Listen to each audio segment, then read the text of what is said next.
libertad de América Latina aún guarda muchos secretos. ¿Hubo un único cerebro ejecutor detrás de las ansias libertadoras de todo el continente? ¿Se ejecutó un plan que había delineado un masón inglés para extender el poder británico en América? Los héroes del continente tuvieron que moverse sigilosamente, conspirando, buscando aliados y tomando decisiones que no todos podían llegar a comprender. ¿Cuánto tuvo que ver la masonería en este proceso?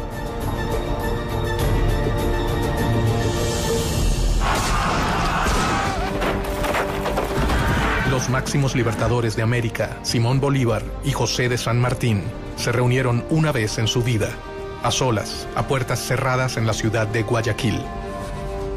Gran parte de la vida de los héroes transcurrió en un secreto absoluto. Sin embargo, nada es tan secreto como lo que ocurrió en aquella reunión. Se supone que discutieron los planes finales para la derrota de los españoles.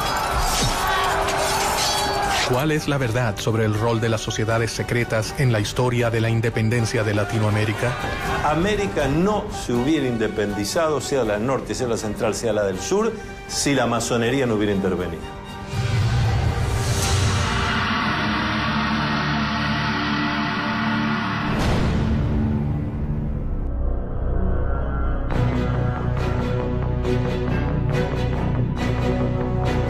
A lo largo de la historia, las sociedades secretas han manejado planes y alianzas ocultas para llevar a cabo sus objetivos. Archivos y documentos revelan una historia paralela al relato tradicional de la emancipación de América. Sospechosamente, estas sociedades nacieron en Inglaterra, el reino que con más énfasis reclamaba mayor participación en América. Inglaterra veía a América como una oportunidad para expandir sus colonias. La monarquía española tenía un monopolio comercial con sus colonias en América y no permitía comercio directo de sus colonias con ninguna otra monarquía ni con ningún otro imperio. ¿Las acciones masónicas buscaron reparar el reclamo inglés frente a España o fue una simple casualidad? Gran Bretaña tenía un problema muy serio porque nosotros éramos consumidores, pero que no podíamos consumir si no fuera a través del contrabando.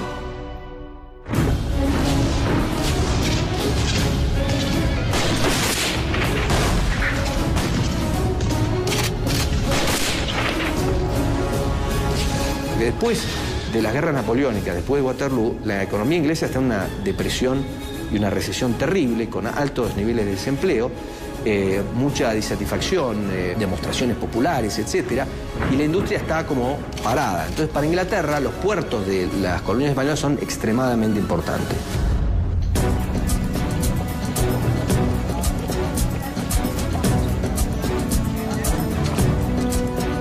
Inglaterra era el lugar ideal para que germinara un plan que podía cambiar el orden mundial para siempre.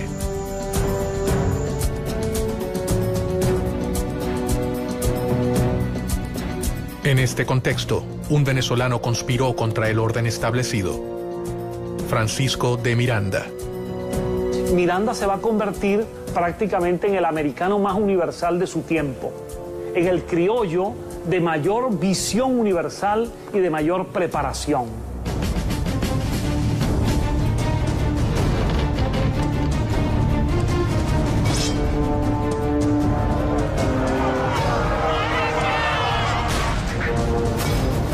Tras haber vivido la independencia de los Estados Unidos y la Revolución Francesa, Miranda desarrolló una obsesión: que América Latina siguiera el mismo camino de emancipación. Él fue responsable de formar a los máximos líderes del continente, entre ellos a Simón Bolívar, José de San Martín y Bernardo de O'Higgins. Francisco de Miranda sabía que no se había embarcado en un plan sencillo, pero confió en el apoyo de sus hermanos masones. Él no fue el primero ni el único, pero sí un eslabón fundamental en una larga cadena de secretos y conspiraciones. Si existió un gran plan masónico, como el que decía Barruel respecto a la Revolución Francesa, es difícil decir que había un gran plan masónico. Lo que sí había era que había muchos masones que adherían a los ideales de la Revolución Francesa y que querían traer esos ideales a América. Los masones fueron temidos por el poder conservador, pero en secreto, gran parte de los máximos representantes de las monarquías pertenecieron a las sociedades. Desde ministros hasta reyes han abrazado en privado las ideas que rechazaban y condenaban en público. Porque acuérdense que en todo el feudalismo, el rey o el señor feudal estaba allí, se decía, por indicación divina. Y las distintas iglesias aceptaban eso. La masonería nació mucho tiempo antes de que la Revolución Americana comenzara a gestarse. Sus primeros objetivos fueron muy diferentes a los que terminaron adoptando a lo largo de su historia. Esta sociedad de constructores de obras sacras se convierten en una sociedad civil. Es al mismo tiempo un centro de reunión para personas instruidas, para personas con un cierto nivel educativo, con una cierta preparación. Y esta sociedad civil es la solución de lo que fue la crisis del pensamiento europeo.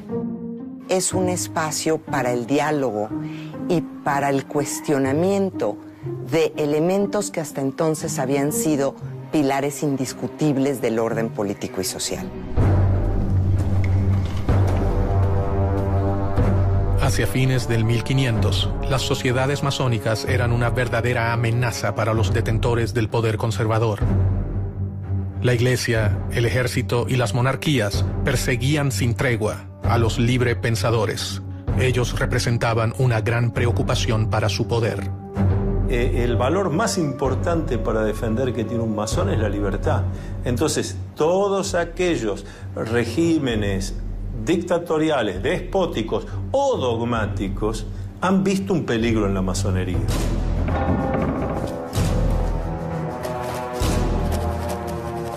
Clandestinamente, sin revelar sus verdaderas intenciones, los masones comenzaron a escalar posiciones en las estructuras tradicionales de poder.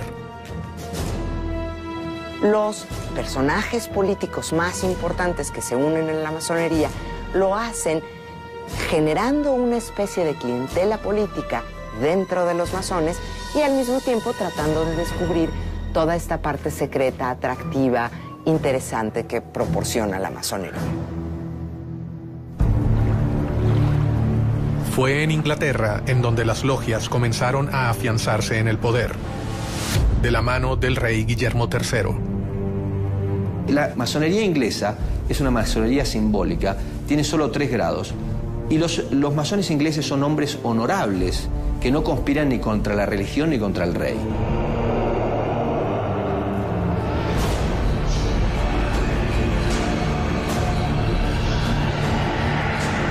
Gracias al impulso de Guillermo III, la Gran Logia Inglesa se creó en Londres en 1717. Ella sería fundamental para el resto de las sociedades. A partir de la Gran Logia Unida de Inglaterra aparece el libre y aceptado masón. Es decir, es el que se inicia en la orden, pero que ya no se va a ocupar de las construcciones externas, sino de una construcción interna, una construcción espiritual e intelectual. El poder de reclutamiento llegaría a niveles que los masones jamás habrían soñado. El rey inglés Guillermo III, fascinado por las nuevas ideas, se acercó personalmente a las sociedades masónicas y secretamente se unió a ellas. Se ha hecho mucha especulación sobre la condición masónica del rey. Realmente esa misma condición que de oficio, de gremio artesanal que tenía la masonería operativa, se lleva al campo profesional de los ejércitos.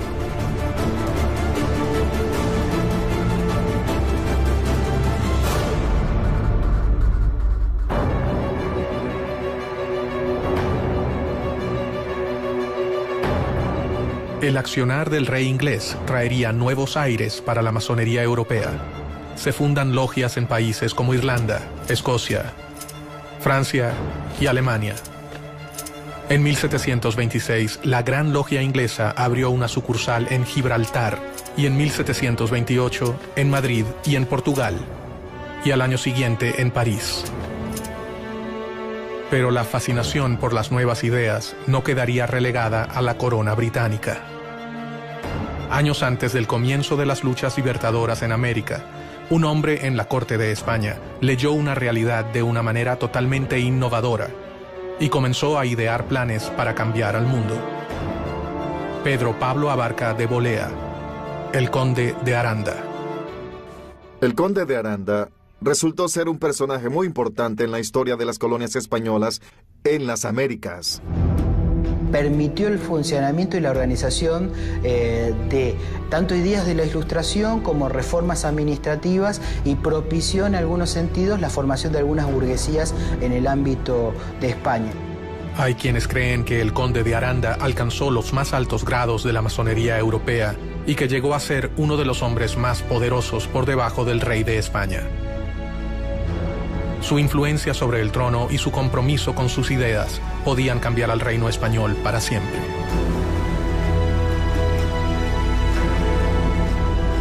Con su consejo, es probable que hasta el propio rey Carlos III haya formado parte de la masonería española. Carlos III es el monarca que decide implantar lo que se conoce en la historia española como las reformas borbónicas. Las reformas que impulsó Carlos III afectaron a las colonias en cuanto a su administración, a la división geográfica y al rol que cumplía la Iglesia en aquella época. Una de las principales reformas borbónicas es limitar el poder de la Iglesia Católica en los territorios americanos y en la misma península. Si realmente existió un plan para que Inglaterra ganara ventaja en América, con la masonería implantada en la corte española, este acababa de comenzar. Un rey podía ser la pieza fundamental para acabar con el reino ibérico.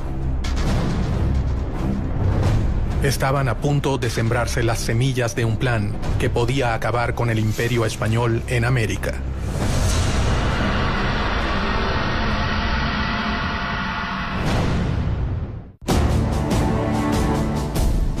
La masonería es una de las redes de sociedades secretas más importantes de la historia. Su organización cambió el rumbo de las relaciones entre América y Europa. Los grandes líderes de la independencia americana eran masones. Miranda, San Martín, Bolívar y O'Higgins fueron grandes maestros. ¿Qué intereses se ocultaban detrás de los planes masónicos? ¿Quiénes se beneficiaban?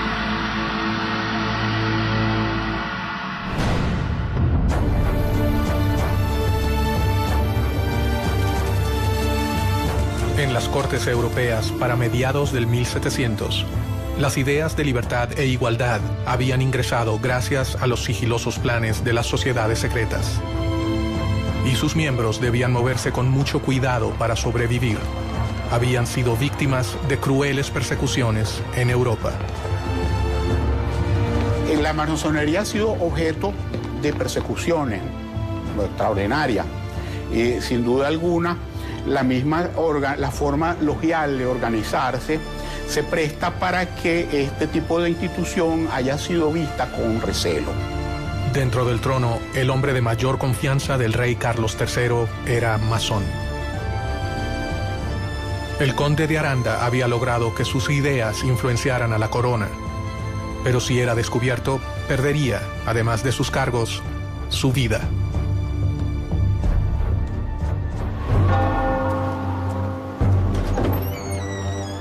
Obviamente que todo aquel que no respetaba los dogmas de la Iglesia Católica Apostólica y Romana era objeto de persecución por la Inquisición. La Iglesia tenía para los masones, eso era las mismas causas de herejía o la podría ser hasta la hoguera. Ningún masón podía violar los secretos de la orden y cualquier desliz podría finalizar en la muerte. En masonería existe un juramento de conservar el secreto. Y aquel que viola ese secreto, en el ritual de iniciación y en el ritual del juramento, se afirma que será castigado cortándole la lengua, tirando sus cenizas al mar, en fin, una serie de castigos muy violentos que son, desde luego, de orden simbólico. El objetivo de esta enorme cadena de secretos no era proteger a la persona, sino al cargo que esa persona había conseguido para la orden.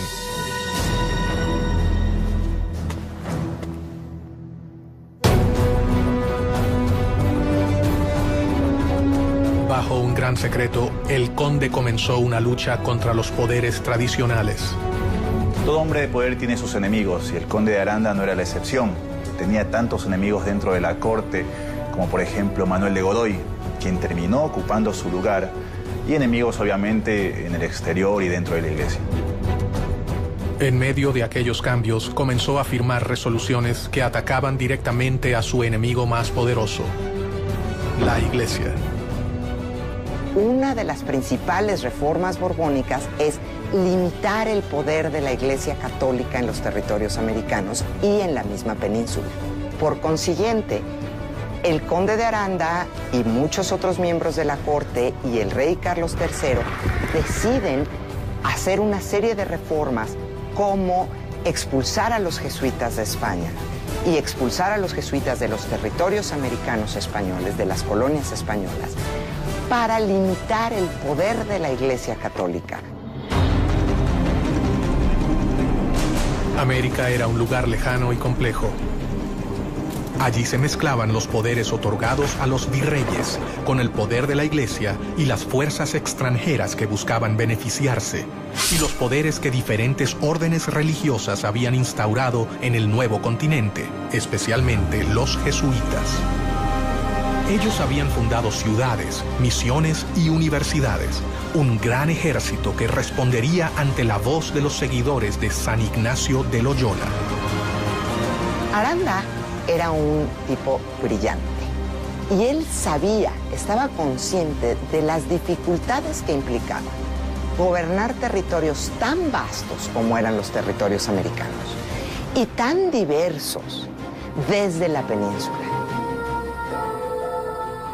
El conde de Aranda debía debilitar a sus oponentes si quería reducir el riesgo que corrían las logias. Y comenzó a pergeñar un plan secreto. Piensa que la mejor opción es dividir a América en 3 reinos independientes, gobernados por un miembro de la familia reinante, de preferencia por un hijo del rey, e implantar estos reinos independientes con una relación directa con España. Esto era para tener una relación más fluida con respecto al comercio y para que las decisiones no tardaran meses en llegar, o inclusive años. ¿Cuáles eran los verdaderos planes de Aranda? ¿Fortalecer a un imperio español o liberar a América para que pudiera comerciar libremente con Inglaterra? Los principales agentes de la época eran ingleses o franceses. Por tanto, aprovecharse de la posición de poder a fin de alcanzar el objetivo no era para nada descabellado. Fueran cuales fueran las verdaderas intenciones del conde de Aranda, sus ideas tenían fuertes detractores. Debía minar el poder de sus adversarios para que sus planes pudieran concretarse.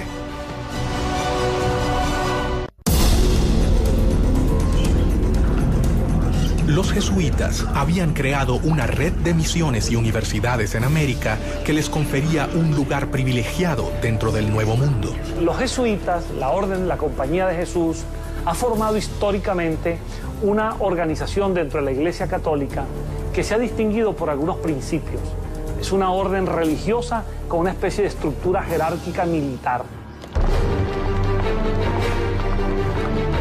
La Compañía de Jesús se había arraigado con fuerza en las colonias españolas en América. Habían logrado organizar a los pueblos originarios y gozaba de respeto y apoyo. Ellos tendrían capacidad de reacción frente a cualquier intento de cambio. Ahí hay varias contraposiciones, ¿no? Porque tanto el Marqués de Pombal, primero en Portugal y luego Aranda en España, van a impulsar procesos de modernización dentro de las coronas que replanteaban los mecanismos de conquistas que tenían en América Latina.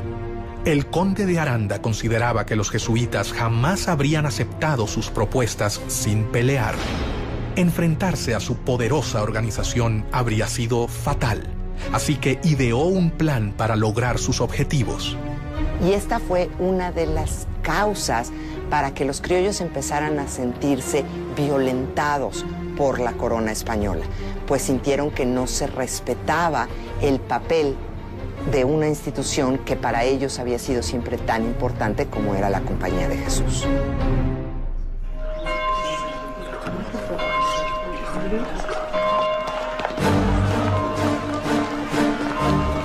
La expulsión de los jesuitas fue una de las obras masónicas más decisivas y mejor orquestadas de la historia. Un hecho que terminaría colaborando directamente con la independencia de las colonias americanas. ¿Cómo hacen para la expulsión de los jesuitas? Fue un plan coordinado de una manera extraordinaria. Ellos mandaron a todos los lugares donde había una congregación jesuita y asignaron la fecha para abrir los sobres. El conde de Aranda, gestor de esta acción, asestaba así un certero golpe al corazón de la iglesia. El plan que comenzaba a delinearse acabaría con el poderío del reino español.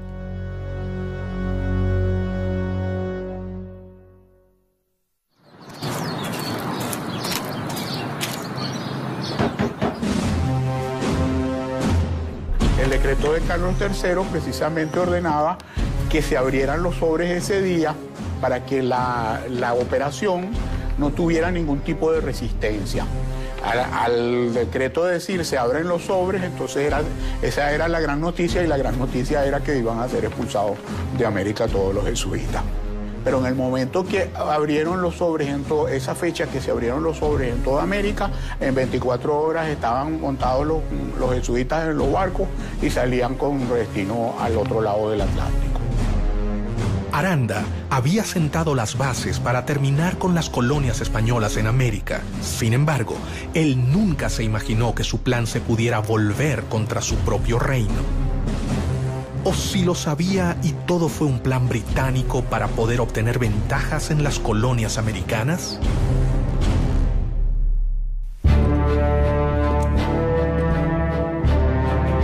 Pero no solo desde España se ideaban planes para las colonias. Inglaterra había enviado a sus posesiones en América a un importante masón que también tenía sus planes para el nuevo continente: Edward Trelawney. Él fue el gobernador británico de Jamaica entre 1738 y 1750 aproximadamente. A partir de 1739, en la isla de Jamaica, se instaló la primera filial de la Gran Logia de Inglaterra, una de las primeras al sur de Norteamérica. La masonería llegó a América desde fechas muy tempranas. Llegó primeramente a Estados Unidos.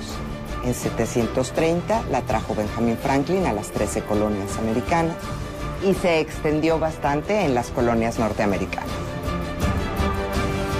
Posteriormente arribó a mediados del siglo XVIII a algunas de las colonias inglesas, especialmente a Jamaica. De la mano de muchos ingleses como Trelawney, las sociedades arribaron a América y desde allí dieron inicio a sus objetivos. La masonería estaba fortalecida en Inglaterra, así que Londres sería el lugar perfecto para ejecutar cualquier tipo de conspiración que los favoreciera. Inglaterra nunca ha tenido en política exterior razones idealistas. Inglaterra ha tenido siempre intereses. Después de la independencia de sus colonias americanas, Inglaterra ve necesaria la exploración de nuevos horizontes. Trelawney tenía un plan que elaboró detalladamente durante los 15 años que gobernó la isla. España debía compartir los beneficios de las colonias de América con la corona británica. Trelawney Creía que España no tenía los derechos comerciales exclusivos con América. La situación del monopolio comercial de España era completamente injusta. Él manejaba dos opciones: un plan de conquista que resultaba costoso y prácticamente imposible, o impulsar la independencia para las colonias españolas. Muchas veces se olvida el tema de que no se podría haber hecho todo lo que se hizo sin el financiamiento necesario. Y ese financiamiento se acordó dentro de las logias. ¿Por qué un masón y agente del gobierno británico manejaba un plan tan similar a las logias españolas? ¿Casualidad? En cuestión de la masonería, suele preguntarse si había una casualidad con los planes de la masonería y los planes de Inglaterra. Pues la masonería era inglesa y era francesa. Mientras Aranda buscaba dividir las colonias para beneficiar a España, Trelawney pensaba que dividiéndolas se beneficiaría a Inglaterra. Es muy simple. Divide y vencerás. Si bien ninguno de ellos fue capaz de llevar a cabo su propósito, un grupo de hombres americanos, más de 50 años después, comenzarían a conspirar para que el plan se cumpla. El poder no está en un iluminado porque Dios así lo quiso, sino que el poder está en el pueblo porque Dios así lo quiso. Los miembros aceptaban las premisas y un puñado de hombres alcanzaba a saber toda la verdad. Pero, ¿cuál era esa verdad?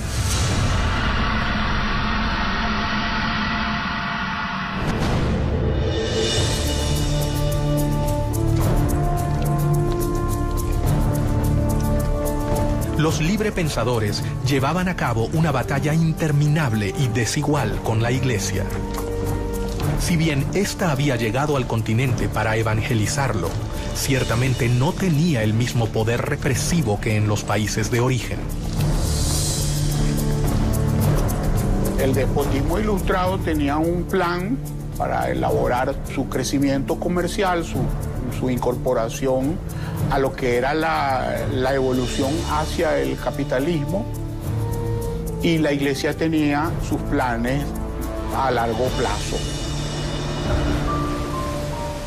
En paralelo a la llegada de las logias al continente, los jóvenes americanos viajaban de América a Europa con el fin de transformarse en los administradores de las colonias españolas en el Nuevo Mundo. Francisco de Miranda fue el primero en llegar. Unos años más tarde viajarían Bernardo de O'Higgins, José de San Martín, Simón Bolívar, Andrés Bello López, entre otros. Otra vez, el lugar de reunión de todos ellos sería Londres. ¿La corona británica estaba interesada en promover a los jóvenes americanos? Muchos de los jóvenes americanos se van a estudiar a Europa. Muchos de ellos también están buscando una educación más cercana a la Ilustración. Inglaterra siempre fue un lugar donde podían desarrollarse diferentes ideas. En Europa se encontraron con una realidad totalmente diferente a la que esperaban hallar. Están buscando una educación más cuestionadora, menos vinculada con la Iglesia, menos vinculada con el conocimiento tradicional. Y es en Inglaterra en donde hay un foco cultural, social, político, donde se está gestando el seno de este pensamiento ilustrado. Los jóvenes que partieron con el fin de realizar estudios formales terminaron convirtiéndose en los héroes de la independencia o en las manos operativas de un plan que había comenzado a forjarse antes de sus propios nacimientos. Casi se podría decir que Inglaterra funcionó con esta fórmula. Inglaterra le brindaba apoyo a Miranda. Francisco de Miranda, el americano más universal, se convertiría en una pieza clave de los planes independentistas. Miranda es un personaje muy interesante, porque es un personaje que tiene una carrera increíble antes de llegar a América, antes de llegar a tratar de impulsar la independencia de América. Es general del ejército francés, pelea en la Revolución Francesa, pasa por la corte de Catalina la Grande en San Petersburgo, vive en Londres y se conecta y está mano a mano con personajes importantísimos de la política inglesa. Miranda fue el padre de la independencia del continente, uno de sus ideólogos, protagonista de sus batallas y personaje fundamental en el diseño de una estrategia para llevarla a cabo. Miranda es un gran conspirador. Miranda es el gran arquitecto de la revolución, el gran arquitecto del proceso independentista. Miranda viajó hacia España en 1771, donde su vida cambiaría para siempre, y con ella el futuro de todo un continente. Sus contactos con la masonería le permite vincularse a Inglaterra para después convencer y sumarse con ciertas masones que estaban convencidos de que era necesario un proceso de emancipación para propiciar el libre comercio contra España. Ya en Europa, el joven Miranda comenzó su carrera militar para obtener el cargo de capitán en el ejército. Lo que hay que decir de Francisco de Miranda es que es un esclarecido. Es una persona con una mente brillante que comprende la importancia del lugar y del momento para empezar a desarrollar ese germen de libertad que es darle a América hispanoparlante la libertad de España. Paralelamente, se deslumbró con las nuevas ideas que se estaban gestando en el viejo continente. Miranda fue un político, un militar, un diplomático, un escritor, pero ante todo fue un gran humanista. Comenzó a armar su propia biblioteca, adquiriendo las obras de los pensadores más importantes de la época, lo que más tarde le traería innumerables problemas. Miranda, allí en España, se había interesado en la lectura de obras prohibidas, tipo político, filosófico, obras de los enciclopedistas, de los ilustrados, y la Inquisición estaba muy pendiente de las personas como él que leían estas obras. Poco a poco, Francisco de Miranda comenzó a forjarse un nombre, pero una acusación cambiaría el rumbo de su vida para siempre. La Inquisición estaba dateada, vamos a decirlo así, o le pasaban información de parte de los rivales militares que tenía Miranda. Se le acusaba de tener libros prohibidos y por eso tuvo que prácticamente venirse con Cajigal. Cajigal hace una jugada que le permite a Miranda escapar de la Inquisición.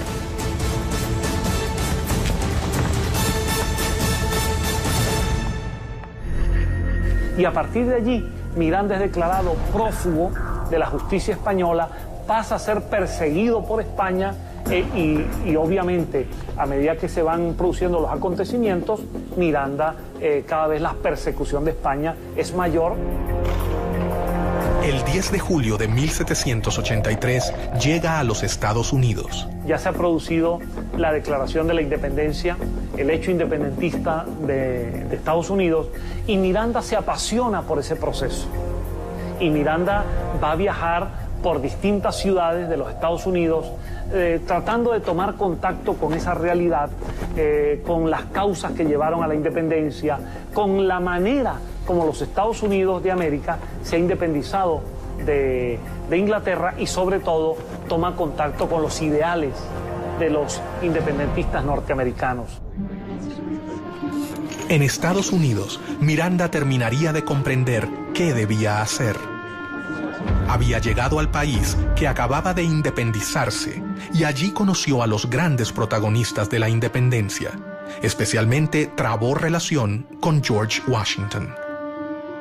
Tuvo entrevistas con líderes como Jefferson, Hamilton, Knox, es decir, con figuras muy importantes en la conducción del nuevo país independiente en Norteamérica. No se sabe exactamente dónde se inició el general Francisco de Miranda como masón. Algunos historiadores afirman que fue en 1774, en Madrid, y según el rito, York. Otros dicen que fue iniciado por el mismo George Washington en la Logia de Virginia. Muchos historiadores se preguntan cómo era posible que este joven, nacido en Caracas, de ascendencia isleña, canaria, que empezaba a ser perseguido por España, pudiese ser recibido en los Estados Unidos por el presidente de la nación y por los principales líderes de esa nación. De allí nace, entre muchos historiadores, la posibilidad de que Miranda en esa relación haya estado apoyado por la masonería. Su futuro comenzaba a dibujarse. El hombre que había servido al ejército español alrededor del mundo estaba por transformarse en la pieza clave para que perdieran sus colonias en América. Debajo de la mesa, alguien estaba poniendo en marcha los planes elaborados por el conde de Aranda y Trelawney, el viejo gobernador de Jamaica. La idea era separarse de España y de alguna manera seguir el modelo republicano que ya se había establecido en Estados Unidos. Miranda se ha convertido en masón, comenzando así a conocer las ideas más revolucionarias de la época. Ha vivido la independencia norteamericana de cerca, haciéndose eco de los ideales revolucionarios. Ha sido acusado por el país por el que arriesgó su vida y ahora mira hacia su continente. El futuro héroe de la revolución comenzó a desarrollar cada vez más sus planes para independizar a América, pero sabía que no podía hacerlo solo.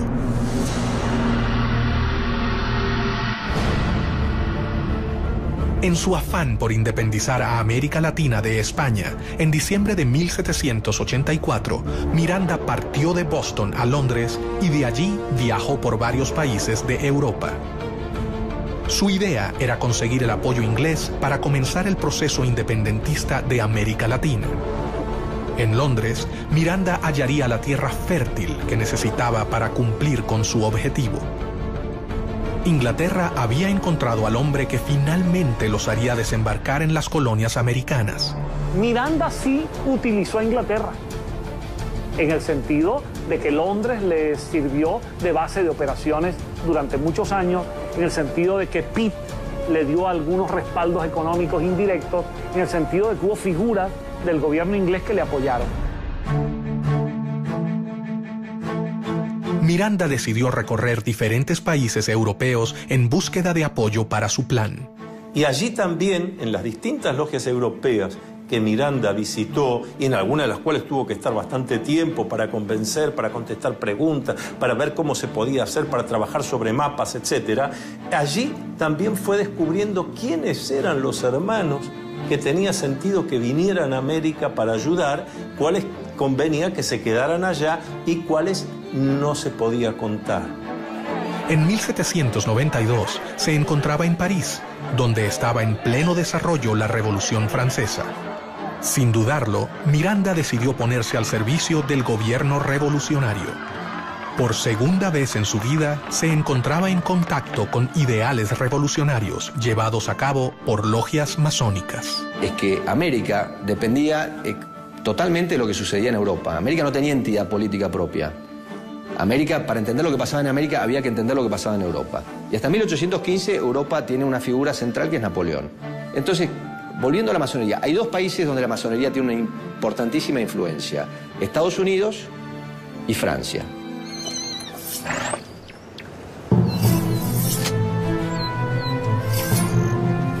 La Asamblea Legislativa, el gobierno francés en la época, lo destinó a Bélgica y Holanda para defender a la Francia revolucionaria del ataque de los ejércitos absolutistas. En aquellas tierras demostró su talento como militar y su enorme valor por defender los ideales revolucionarios. Francisco de Miranda entra con un contrato de mariscal de campo.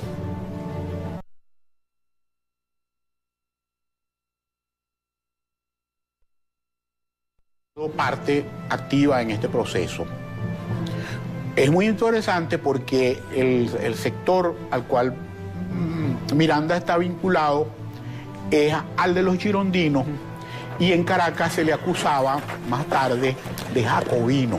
Gracias a su aporte en Francia, Miranda se convirtió en el único latinoamericano cuyo nombre figura en el Arco del Triunfo.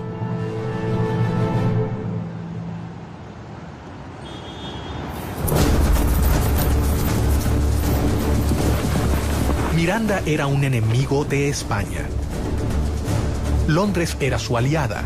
Allí sabían que él era la persona indicada para llevar a cabo el plan que desarrolló Edward Trelawney. Los británicos están desarrollando su mercado. Los británicos se están convirtiendo en dueños de los mares. Por supuesto que les interesa, como dicen en buen criollo, en lenguaje popular, serrucharle el piso a su principal rival, que es España. Entonces esas coincidencias van a encontrarse a lo largo del camino. Desde el siglo XVI, Inglaterra ha estado esperando la oportunidad de poder inmiscuirse en la vida de las colonias y todo hacía creer que estaban a punto de lograrlo. Durante su estadía en Londres, en 1797, Miranda fundó la Sociedad Patriótica Revolucionaria, Gran Reunión Americana, también conocida como Los Caballeros Racionales, de la que fue gran maestro. Esta Gran Reunión Americana fue fundada por Francisco de Miranda, un venezolano, y que la fundó con el apoyo de la Gran Logia de Londres. Era una organización de corte estrictamente política que tenía como objetivo lograr las independencias de los dominios españoles en América. Entonces toda esta narrativa de alguna manera vincula a Inglaterra con la independencia de las colonias españolas. La logia se reunía en su propia casa en Grafton Street 27. Allí comenzó a congregar a los jóvenes americanos que llegaban a Europa. Miranda había tejido una red epistolaria. Bueno, el trabajo de Francisco de Miranda es el trabajo de alguien que se empeña en difundir como se hacía en aquella época, escribiendo cartas, dando conferencias a muy pocos, hablando cara a cara con unos y con otros, porque no había medios de difusión masiva. En estas reuniones comienza a preparar su plan más oculto. Estaba dispuesto a ofrecer su vida por la libertad de su continente y pensaba que un gran número de americanos seguirá su camino. La masonería le había enseñado el modo más seguro y efectivo de que sus planes llegaran a concretarse. La Gran Reunión Americana fue la simiente de una serie de agrupaciones que se establecieron por toda España, después en Sudamérica, en Nueva España e incluso en Estados Unidos y en Londres. En su propia casa, Miranda comenzó a seleccionar a los jóvenes que participarían de su logia. Lo que Miranda organiza en Londres es una reunión de hombres que se instruían, generalmente eran hispanoamericanos o españoles, que eran instruidos por Miranda exactamente en la causa de la independencia de América. Cada uno de ellos llegó de los puntos más remotos de América. Sus exigencias eran grandes y esperaba que solo los jóvenes valerosos lo aceptaran. Los candidatos a iniciarse en la masonería, por lo general, son personas que viven en un lugar y que pueden asistir a las tenidas regularmente durante un tiempo indefinido. A diferencia del conde de Aranda, Miranda contaba entre sus tropas con una gran cantidad de jesuitas, alrededor de 300. Durante el proceso de la independencia de Hispanoamérica, numerosos jesuitas participaron activamente en favor de la causa independentista, a diferencia del clero tradicional español que, en líneas generales, reflejaba los intereses de la monarquía. Él intercedió directamente ante el ministro William Pitt para que fueran benévolos con ellos. Cuando algunos jesuitas fueron capturados dentro de los conflictos entre Inglaterra y España, algunos de sus jesuitas eran mirandinos, eran favorables a la causa de Miranda, y Miranda intervino ante Pitt para que los liberara. Más rápidamente de lo que creían, los enemigos de España se unían. Increíblemente, el plan del conde de Aranda estaba por tomar forma, pero no se realizaría para proteger al reino.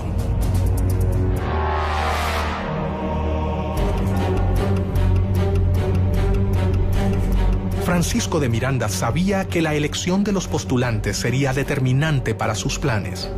Ellos tenían que ser líderes, comprometidos, fuertes y por sobre todo tenían que abrazar su causa y la masonería. No podía exponerse a que sus planes quedaran expuestos. Miranda había redactado un juramento, tal cual se hace en las logias masónicas. Un juramento al estilo de Miranda, porque era un juramento para que aquel hombre se comprometiera a trabajar incansablemente por la independencia de América. Mucho secreto, valor y constancia son la égida que os escudará de los brazos de los tiranos, decía Miranda a sus adeptos.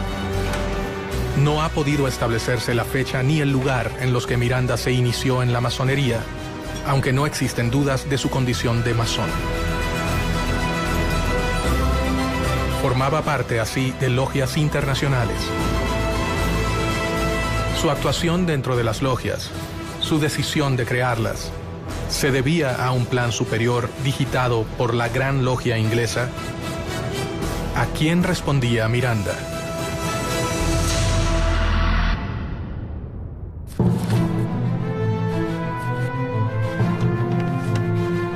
Casualidad o no, el plan elaborado por Miranda y las logias parecía responder palmo a palmo al plan creado cerca de medio siglo antes por otro masón, perteneciente a la Gran Logia de Inglaterra, el gobernador de Jamaica, Edward Trelawney.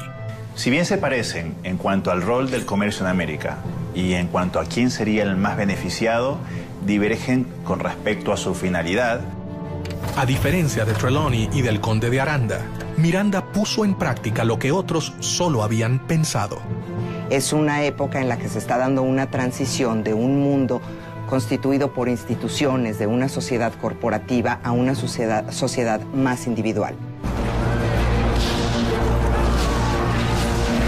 Para organizar sus filas, Miranda decidió no incluir hombres mayores de 40 años. El venezolano confiaba en que los jóvenes serían quienes lo ayudarían a culminar su plan. La inteligencia de Miranda lo llevó a comprender que para ciertas cosas necesitaba contar con lo que nosotros llamamos los ancianos sabios. Contactos políticos, diplomáticos, financieros. Pero para la ejecución concreta de la obra, lo que llamamos en masonería los grupos de masonería operativos, donde hay que ir a hacer cosas concretas, había que entusiasmar a la juventud.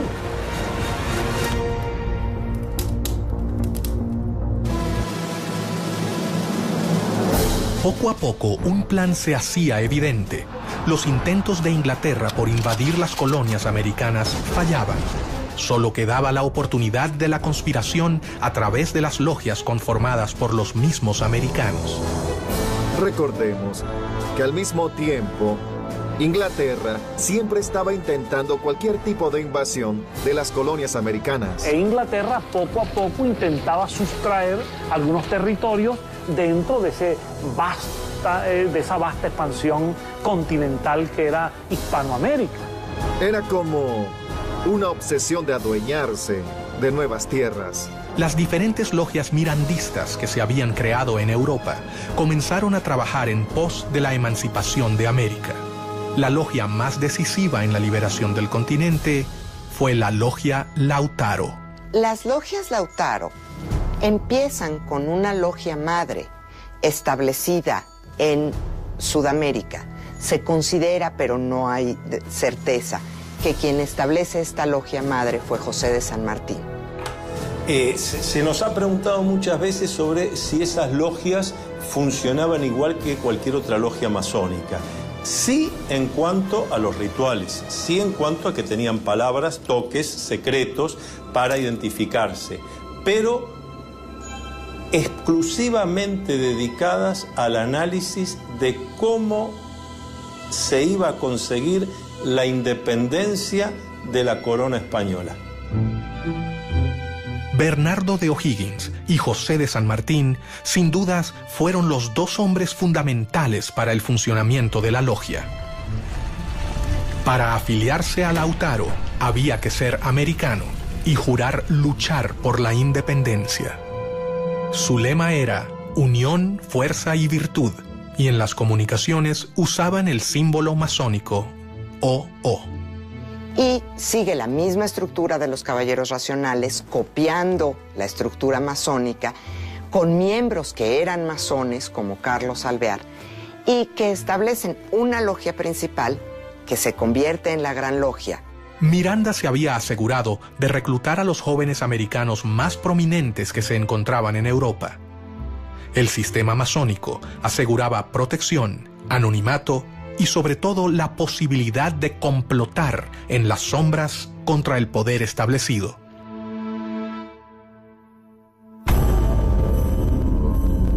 Mientras que las logias se afianzaban en América, sus líderes debían tomar las precauciones necesarias para proteger a sus miembros. La clave de la supervivencia se encontraba en sus intrincadas estructuras, su complejo modo de ingreso y su compromiso de silencio. Las logias que operaban aquí practicaban rituales masónicos que tenían que ver más que nada con el sistema de grados. Según el grado que cada hermano tenía dentro de la logia, era el conocimiento de la parte del plan que tenía. El ascenso del grado tiene que ver con la lealtad que hayas demostrado a la causa de la independencia o a la causa de los gobiernos independientes. Las logias Lautaro tienen solamente 5 grados y el último grado está destinado para los líderes militares, que son aquellos que van a controlar, que son aquellos que van a llevar el mando de las armas en las independencias y después, mediante las armas, van a sostener los gobiernos independientes recién establecidos. Ninguno tenía todo el plan, de manera tal que si alguno de los hermanos hubiera caído en manos del enemigo y bajo tortura se hubiera visto obligado a revelar algún secreto, el secreto que revelaba era apenas un trocito de la totalidad.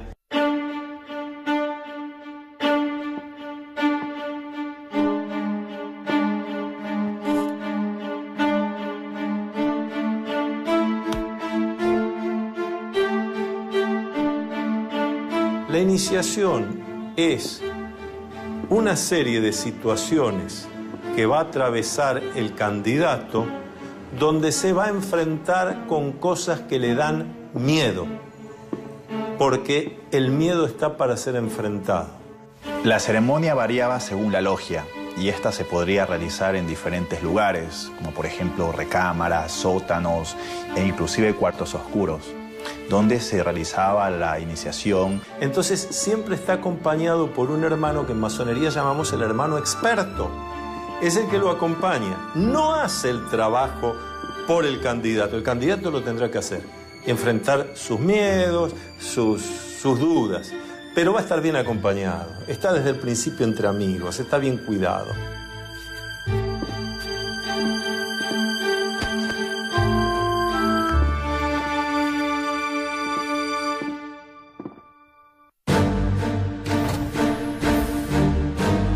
Uno de los primeros en unirse a la logia fue Bernardo de O'Higgins. O'Higgins era hijo natural de Ambrosio O'Higgins, virrey del Perú. José de San Martín, O'Higgins, Simón Bolívar y tantos otros masones han recibido la influencia de Miranda de una manera muy concreta, muy positiva, porque son los que después llevan a la práctica con las armas la posibilidad de lograr países democráticos en América. A los 15 años fue enviado a estudiar a Londres y allí conoció a Miranda. Miranda le inculca a O'Higgins, a través del diálogo, a través de la lectura, dos cosas fundamentales: ideas de libertad y espíritu de lucha, para lo cual Miranda llega a convertirse en un completo maestro para O'Higgins. En 1801, Miranda le encomendó a O'Higgins que fundara una logia Lautaro de caballeros racionales en Cádiz. Hay 3 documentos importantes sobre la Sociedad de Caballeros Racionales y esos documentos de alguna manera nos dan algunas pautas de lo que pudo haber sido esta sociedad, qué vinculación tuvo con la masonería y qué vinculación tuvo con la logia Lautaro. Miranda le escribió un texto que concluía: «Leed este papel todos los días durante vuestra navegación y destruidlo enseguida, No olvidéis ni la Inquisición, ni sus espías, ni sus sótanos, ni sus suplicios. En logias como las lautarinas, los secretos eran más imprescindibles, porque ahí había una guerra. Entonces, en medio de una guerra había necesarios los secretos, la inteligencia, la contrainteligencia. La logia comenzaba a convocar a los jóvenes más prometedores del continente, quienes estaban unidos entre sí por un lazo mucho más grande que el de la voluntad política.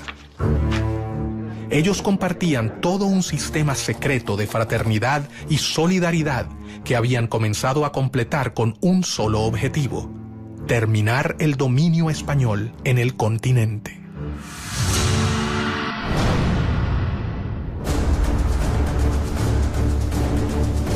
Rápidamente, O'Higgins se convirtió en una persona de confianza del gran ideólogo de la independencia latinoamericana.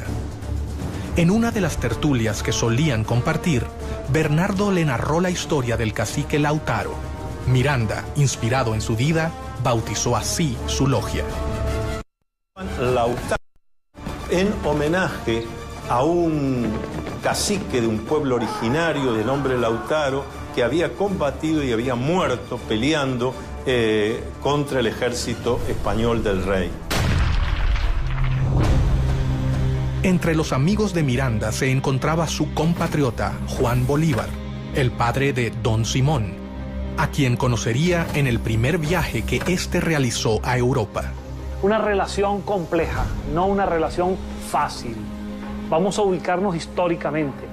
Miranda nace en Caracas en 1750. Bolívar nace en Caracas en 1783. Cuando Bolívar está naciendo en Caracas, Miranda está en los Estados Unidos, concibiendo a sus 33 años toda la relación de conocimiento de la independencia de los Estados Unidos y proyectando su lucha independentista en América. De modo que la diferencia de 33 años es muy significativa para entender la relación entre estos dos gigantes de la independencia americana.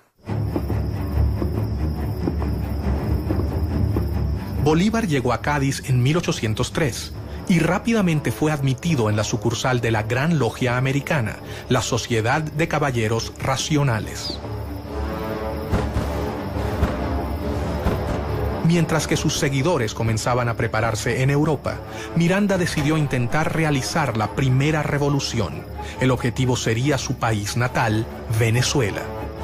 Se habla de un intento fallido, una intentona golpista incluso de Francisco de Miranda en Coro y en Ocumare. Esto es una historia muy interesante porque ahí hay un inicio de la independencia. Para ello, primero viajó a New York. En los Estados Unidos, él concibe una expedición con la cual invadir las costas venezolanas y él pensaba que desde allí se iba a incendiar la pradera, se iba a lograr que los pobladores lo vieran a él como un redentor, como un liberador y a partir de allí se iba a producir un estallido de independencia en Venezuela y en el continente. En febrero de 1806 partió rumbo a Venezuela con 3 barcos, uno de ellos llamado Leandro, por su hijo. La guerra había comenzado. Esos 3 barcos que él arma, antes que él termine de armarlo, ya la comunicación de Estados Unidos a España y de España a las colonias había llegado. Pero la primera expedición se frustraría antes de su inicio. Primero, desembarca en Ocumare de la Costa, 1806, y es repelido, es descubierto por los españoles y las embarcaciones en que él venía son cañoneadas. Pero ¿qué pasa con Miranda en el 58 Grafton Way? Él regresa con su esposa, la madre de Leandro, Miranda, que después fue presidente del Banco Inglés en Venezuela años más tarde. Si eso le dice algo, bueno, yo lo dejo allí con esa interrogante. Y él logra huir en el Leander, logra huir y refugiarse en las Antillas, pero las otras 2 embarcaciones terminan siendo apresadas por los españoles e incluso son ahorcados la mayor parte de los que venían como tripulante y como guerreros en esas embarcaciones. Pero el hecho es que él sigue pensando en que el momento de la independencia de América ha de cuajar en algún momento. Y va a comenzar el periodo londinense en que Miranda concibe la lucha por la independencia desde Londres de otra manera. Lo primero que hace es fundar un periódico, El Colombiano. De modo que Miranda, además de un gran memorialista, Miranda se convierte en un pionero del periodismo también.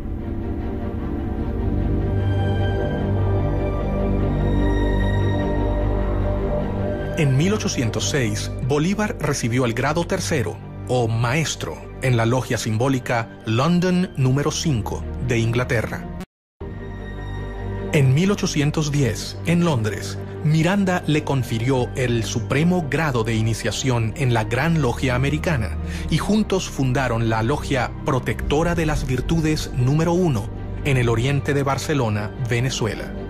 Bolívar estaba totalmente convencido de que todos debían dar su vida por la causa americana. Simón Bolívar también va a ser una figura clave en el proceso emancipatorio del norte y de hecho también después va a tener contraposiciones y discusiones con los masones porque va a terminar prohibiendo el funcionamiento de la masonería en Colombia, sabiendo que después también los masones podían conspirar contra él.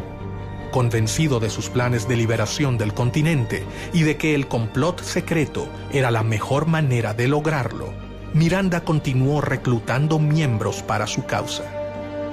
Uno de ellos fue José de San Martín, gestor de la independencia de Argentina, Chile y Perú. San Martín llegó a Londres 10 años después de que partiera O'Higgins.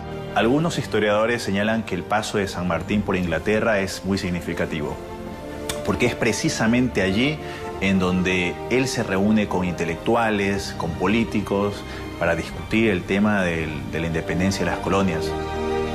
Durante la campaña había conocido a Lord Macduff, un noble escocés que lo introdujo en el mundo masón en general y en la causa americana impulsada por Miranda.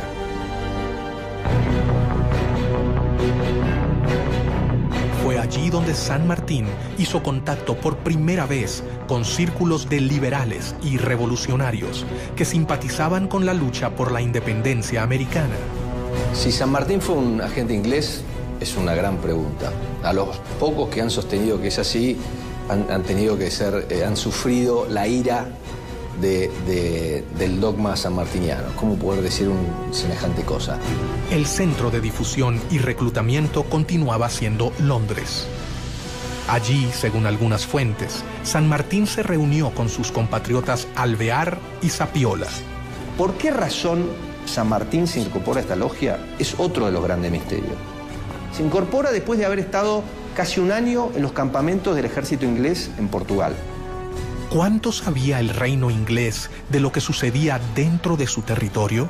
La realidad es que tenemos que entender qué es lo que significa la palabra agente. Lo que queda claro a cualquiera que lee la correspondencia diplomática y los archivos ingleses es que San Martín era un anglófilo.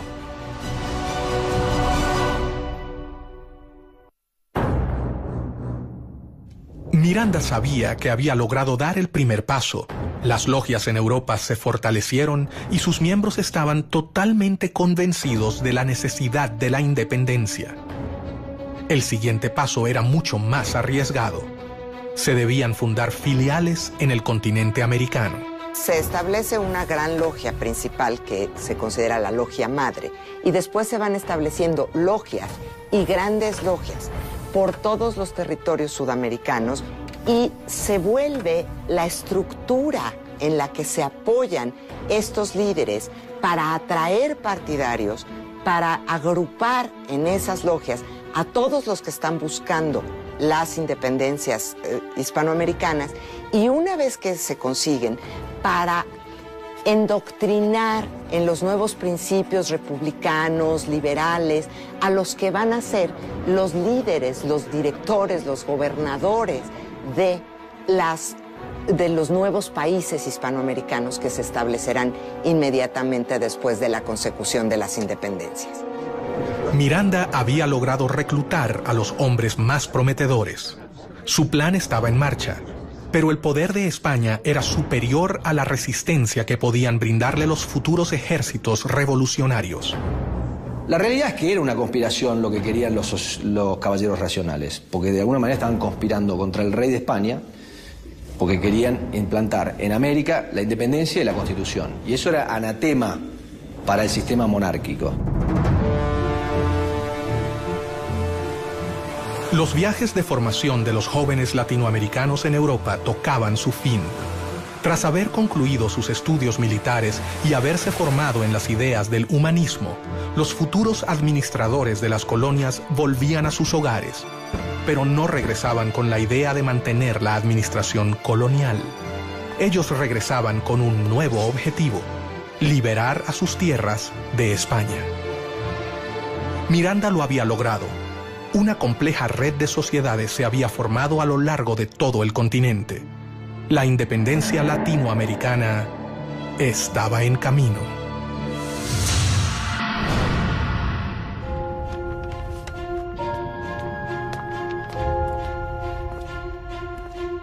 Mientras tanto, un hecho externo colaboraría con la causa: la llegada de Napoleón al trono de Francia y la instauración del Primer Imperio llevaron a Europa a una era de guerras, caos, alianzas y traiciones. Y entonces Napoleón tiene que desarrollar estrategias para atraerse adeptos en España. Y una de esas estrategias es utilizar a la masonería como herramienta. Hasta el momento en que ellos iban conquistando una ciudad, iban conformando logias y iban dejando sus cuadros masónicos como una suerte de control de la sociedad civil. Las fuerzas napoleónicas contaron con una serie de victorias iniciales que llevaron a la abdicación del rey español en Bayona, Carlos IV, quien se vio obligado a renunciar en favor de su hijo Fernando VII. Napoleón crea su propia masonería, que es conocida como masonería bonapartista. Incluye ahí a todos los que son denominados afrancesados, que son los españoles que aceptan el gobierno bonapartista y que reconocen a Napoleón y a José Bonaparte. Pero al poco tiempo, Napoleón decidió reemplazar a los reyes borbones de su trono, por lo que hizo abdicar a Fernando VII en favor de José Bonaparte, el hermano del emperador francés. Napoleón se burlaba de los masones, decía que era un grupo de imbéciles que hacían ceremonias ridículas, pero la realidad es que todos sus hermanos eran masones. No solo eran masones, sino que José Bonaparte, su hermano mayor, que luego es rey de España, era el gran maestre del Gran Oriente de Francia, es decir, era el líder de la masonería francesa. Y Napoleón utiliza la masonería como herramienta política. Y dentro de esas logias intenta difundir una serie de principios que hacen aparecer a su imperio como un imperio muy liberal, defensor de los derechos del hombre, defensor de los derechos del ciudadano, pero al mismo tiempo pues no deja de ser un imperio. Mientras Europa vivía convulsionada, las logias masónicas entendían que era el momento de actuar. Las sociedades americanas vieron con preocupación la invasión francesa sobre la madre patria. Entonces es en 1808 cuando se rompe la legitimidad y cuando la posibilidad de las independencias se presenta, porque el monarca que está ahí no es el monarca legítimo, no es el monarca reconocido. Miranda instó a sus hombres. El momento había. Estaba Miranda en el medio. Miranda con su interés colocado en la independencia de Hispanoamérica.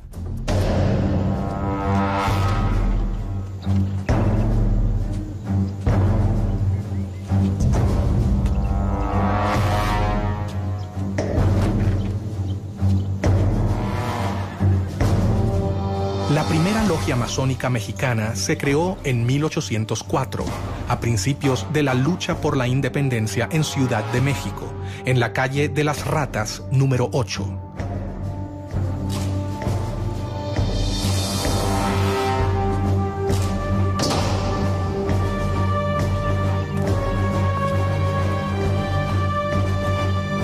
Una masonería muy poderosa, muy extendida, que produjo una enorme influencia en toda la política de México y del resto de América Central hasta la actualidad. Los masones mexicanos fueron los primeros en entrar en acción.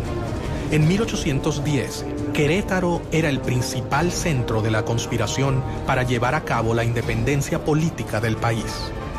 Bajo el disfraz de saraos y reuniones literarias, los conspiradores se reunían en esa ciudad.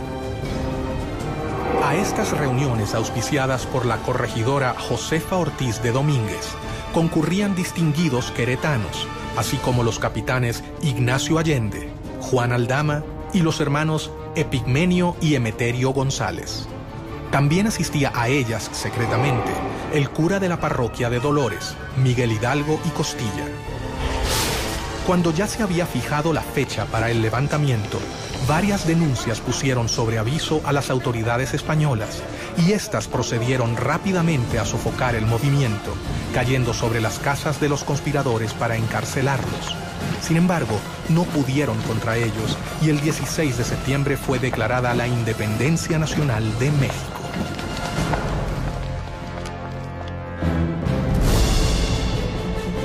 Bolívar y Miranda se reunieron en Londres, dispuestos a no posponer más sus planes independentistas. De hecho, el joven Bolívar toma la iniciativa, no autorizada por la Junta de Caracas, de invitar a Miranda a volver a Caracas. Bolívar partió de Londres rumbo a La Guaira, donde llegó en diciembre de 1810. Pocos días después, también llegó a La Guaira Francisco de Miranda. Cuando Bolívar retorna a Caracas, Miranda, por discreción, toma una embarcación una semana después. Y Miranda llega a finales del año 1810 a Caracas, una semana después que Bolívar ha llegado. Miranda volvió a Venezuela a instancias de Bolívar, que había comenzado las guerras por la independencia. Los acontecimientos se precipitan en Caracas. El 5 de julio de 1811, el Congreso de Venezuela se firma el acta de la independencia, se declara entonces formalmente lo que ya casi venía desde el año anterior y se firma la independencia de Venezuela. Para ese acto de la independencia, Miranda es diputado y firma el acta de la independencia.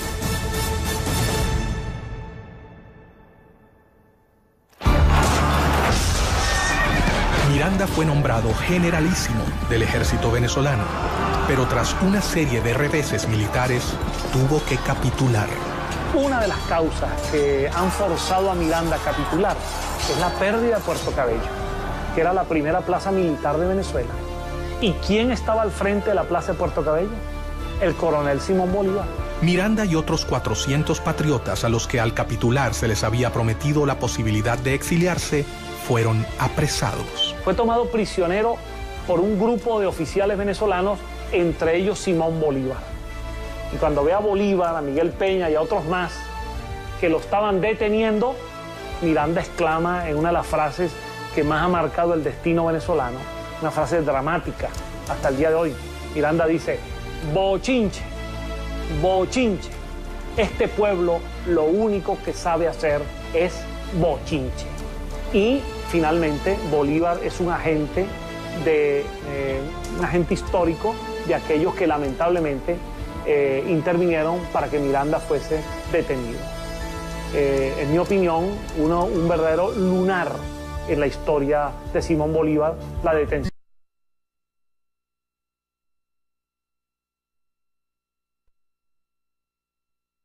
Hasta el momento eran confusos.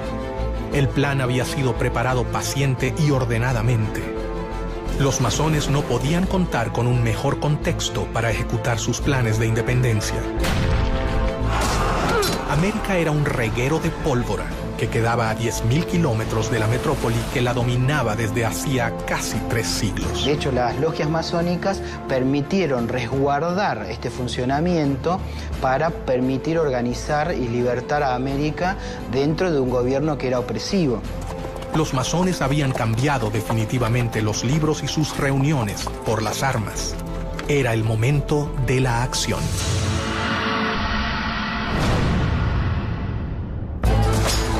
caudillos se destacan en los ejércitos libertadores, dos discípulos de Francisco de Miranda, José de San Martín, quien desde el Río de la Plata sube hacia el norte, y Simón Bolívar, que lleva la revolución en sentido inverso, desde Venezuela. El ataque al poder podía triunfar si se hacía en simultáneo, como si fuera un plan orquestado. José de San Martín fue iniciado en una logia en Cádiz, España. Desarrolló toda su carrera masónica hasta llegar al grado de maestro masón, porque él había hecho un juramento. Como militar, él había jurado defender al rey de España y a lo que el rey de España dispusiera. Y ahí se ve la grandeza masónica de San Martín, que a pesar de en ese momento ser atacado por muchos de los que hasta ese momento habían sido sus compañeros, él decide ponerse por encima y hacer lo que había que hacer.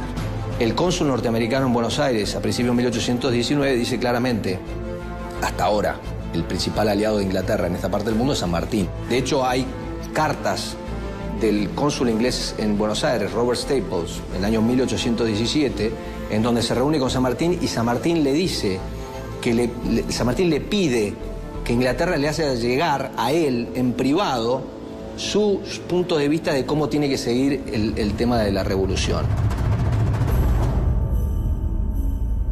Pero Fernando VII logró regresar a su trono y cuando lo hizo, consciente del poder de las logias, instaló nuevamente el régimen absolutista. Persiguió el constitucionalismo, el liberalismo y la masonería, a los que reprimió con la policía y la Inquisición.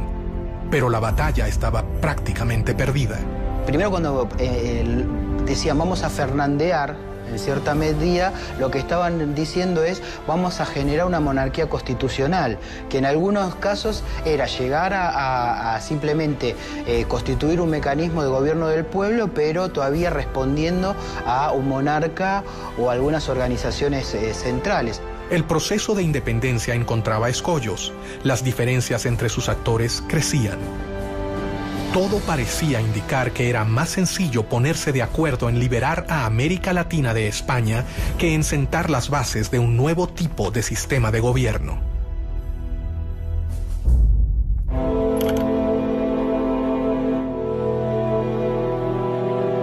Mientras sus hombres cumplían un sueño de más de 100 años de espera, Miranda fue trasladado a España y murió en una cárcel antes de que la emancipación finalizase. El venezolano murió solo, pero sus ideas ya parecían ser realidad.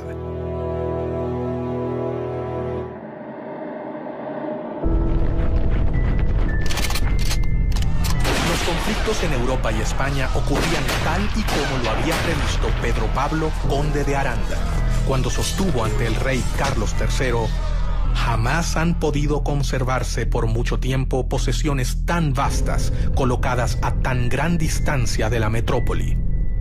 Sin embargo, no se transformaban en reinos leales al imperio español. Todas estas diferencias marcan en cierta medida también algunos posicionamientos de intereses que tenían cada uno de los grupos, tanto regionales como de las alianzas estratégicas a nivel internacional que tienen cada uno de ellos. Los masones siguieron sus planes. Cientos de miles de hombres de todo el continente han abrazado su causa. Sin embargo, un hecho dejaría abierta para siempre una pregunta que jamás ha podido ser respondida. El 26 de julio de 1822, en medio de las batallas, los dos generales, Bolívar y San Martín, realizaron una reunión a solas en la ciudad de Guayaquil. Era evidente, era necesario que se reuniesen los dos grandes libertadores, Bolívar y San Martín, que hasta ese momento no se conocían personalmente. Este va a ser su primer y único encuentro en 1822. Ellos conversaron y esas palabras, que nadie jamás supo, cambiarán la historia del continente. ¿Qué ha pasado ahí? ¿Qué ocurrió? Se ha especulado mucho, pero no lo sabemos. Pero no lo sabemos precisamente porque como buenos masones conocían todos los secretos y algo los lleva a tomar esas decisiones. Bajo una de las versiones más popularizadas, por ejemplo, en la Argentina, la influencia inglesa fue bastante nefasta y de alguna manera impidió que San Martín terminara su tarea liberadora y que de alguna manera lo forzó a retirarse de América en su entrevista con Bolívar. Tras conversar a solas, los hombres se despidieron. Pero al salir, la realidad había cambiado. Bolívar finalizaría la gesta independentista. San Martín se retiraría a Europa. Yo no sé si San Martín era un agente inglés. Lo que sí sé es que San Martín era un hombre que tenía convicciones políticas muy conservadoras que era conveniente para Inglaterra. ¿Tuvo algo que ver Inglaterra en esta reunión? El hecho es que los historiadores, algunos historiadores, han registrado que el propio saludo que se dan San Martín y Bolívar al conocerse en Guayaquil es un saludo típicamente masónico.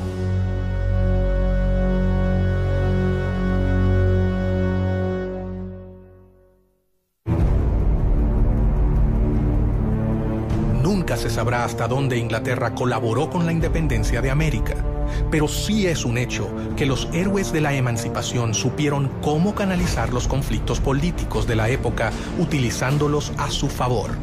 Napoleón decía que la historia no era más que una ficción acordada por la mayoría. Muchas veces lo que sucede es que la historia que escuchamos no es la historia real, es la historia que queremos escuchar de alguna manera o que nos gustaría escuchar.